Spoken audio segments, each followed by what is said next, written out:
Hi, my name is Al Green. Not that one, but the struggling guy who was in the music industry for years trying to sell talent and songs to agents. The agents befriended me and taught me techniques that I want to pass on to you through my program, which is called You Can Talk, You Can Sell. Anyone who has ever taken this program has excelled in selling and either risen to the top of their company, their team, or the top of their field. It's called You Can Talk, You Can Sell, and you can get it right here.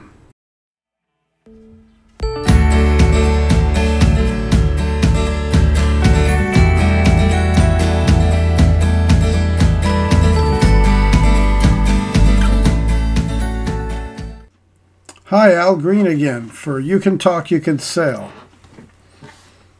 You Can Talk, You Can Sell is all about, we're going to cover every technique that we know that's going to make the difference for you. Because if you're like me, I was in my 30s and I was struggling to make sales, and I had no idea what I was doing wrong, let alone doing right. The sales that I made, I'm not sure how I did, and that might be you. You're making sales, but you might not realize that what you're doing is using the techniques that are working for you, not realizing that they're techniques. So we're going to cover a couple things here. One of the things we want to talk about, which comes up a lot, is confidence.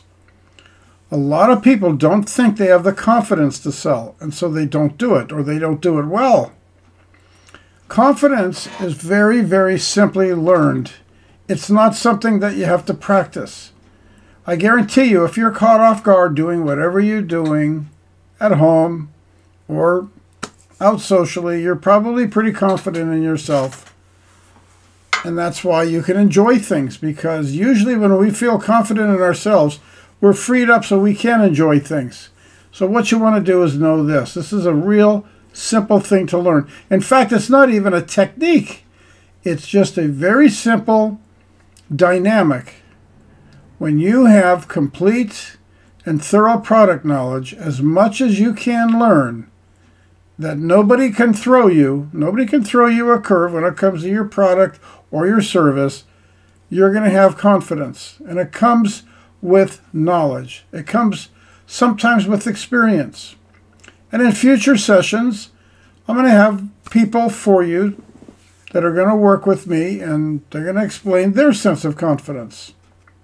Because you talk to, let's say, for example, a person that really knows their product, like a mortgage broker. They're very confident in what they're talking about. And a lot of times you'll hear them say things like, look, it's just like this, or it's as simple as this. It's all about the fact that you kind of find that confidence is infectious. It makes you feel that you have not only more confidence in the product, but in the person that's presenting it to you. The whole idea of confidence is you have to make sure, if you want to be successful, that you have to back up everything you say, because the term con artist comes from the term confidence man. Confidence artists, they enlist people in their confidence.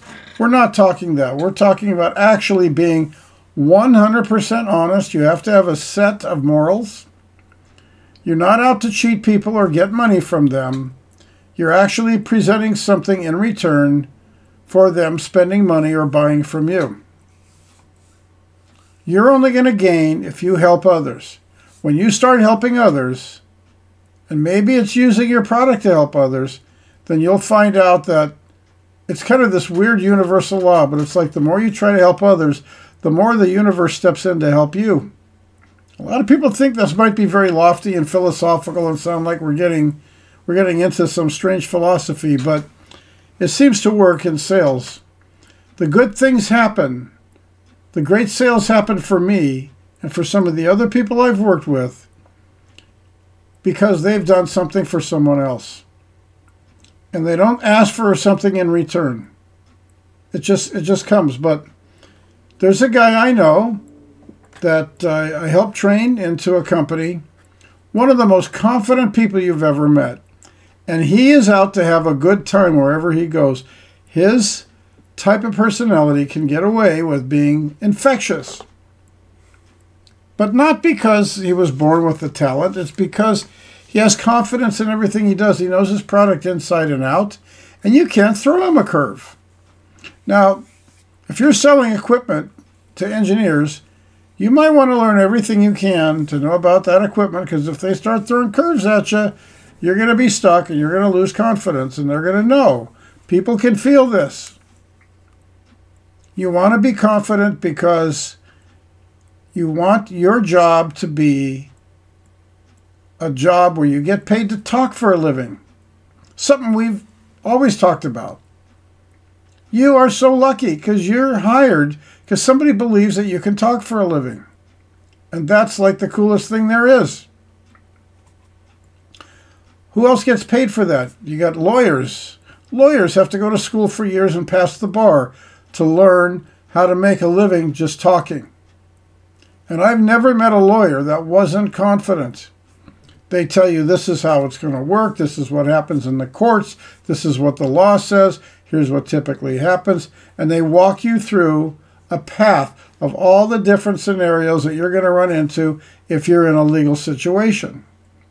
They know this because they've worked it so many times, and they're very, very confident in their knowledge. That's exactly a great place to look at. You be the one who's trustworthy, and be the one who does what you say you're going to do. Years ago, I was going to buy something, and I told one of my customers about it. And I think it was a certain kind of a truck I was looking for. And he was a customer for a long time. And it was 2 years later, he came up to me and he goes, "Did you ever get that truck?" I'm like, wow, he remembered that. Okay. One time, my company offered baseball tickets to the Major League game.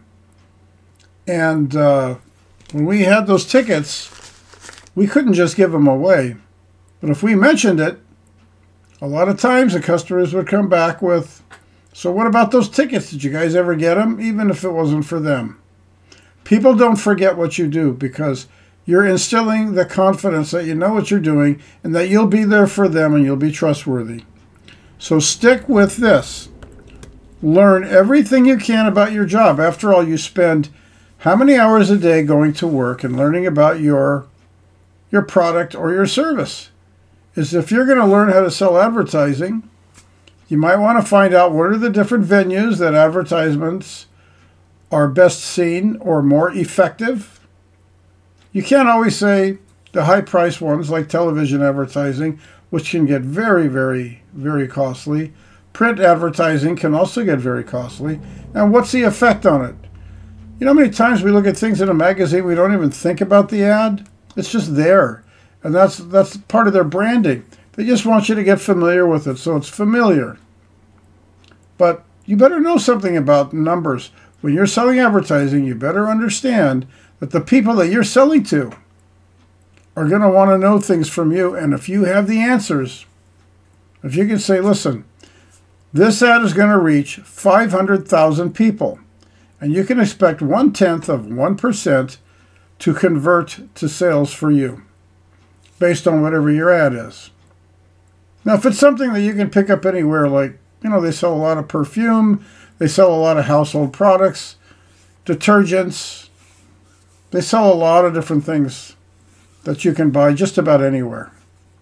And they're doing that for branding. You're familiar with it. You know the name brand. I'm not advertising for these people, but I could mention a dozen names of products and you're already going to know them, I betcha. Okay? Not because I have any confidence or you have any confidence, but whoever sold them that ad had confidence that it's going to have reach. And it's been reproduced year after year after year. Some of the same products keep coming back in magazines year after year. They come on television. They come on radio. You see them on billboards. Somebody somewhere who sold that billboard was able to convince a buyer that billboards make a difference. How many exposures does that mean? How many times when a person is exposed does it just sink into their brain and they get to know it? That's why they come up with slogans. And another thing you can do is find anything that you can to create a slogan for what you do. When I started practicing consulting, they started calling me Dependable Al. Not that I wanted to earn a title like that, but it's because I was constantly showing people I'm always there. I don't care what time you call me, I'm picking up that phone. But I do turn it off at midnight. I actually had a guy call me at midnight one time to test it out, and I literally picked up the phone. I said, "Hi, this is Al," and I mentioned the company, and he goes, "Oh my God, I can't believe you picked up the phone." I said, "Well, I did because I told you I would." And he was like really surprised. "What are you doing answering the phone at midnight?" And I said, "Well, I'm never going to turn down a good offer, and I stay up late, so midnight is perfectly fine with me. You got something you want to talk about? I'm all ears." And he did, and we chatted, and the next day I closed that sale with the guy. Because I had the confidence to be able to know what to say to a person who calls me at midnight, okay? I'm comfortable picking up the phone. I've been talking on the phone for so many years. I've taken jobs in telemarketing just to learn how to be on the phone with people, and maybe you have too. But get very, very comfortable talking to people and get really comfortable with your product or your service, and you'll find that you have outstanding confidence. And that's going to be a big selling point for you. We're going to cover that in some successive coaching sessions here. So stay with it. Just remember, knowledge breeds confidence. Remember that.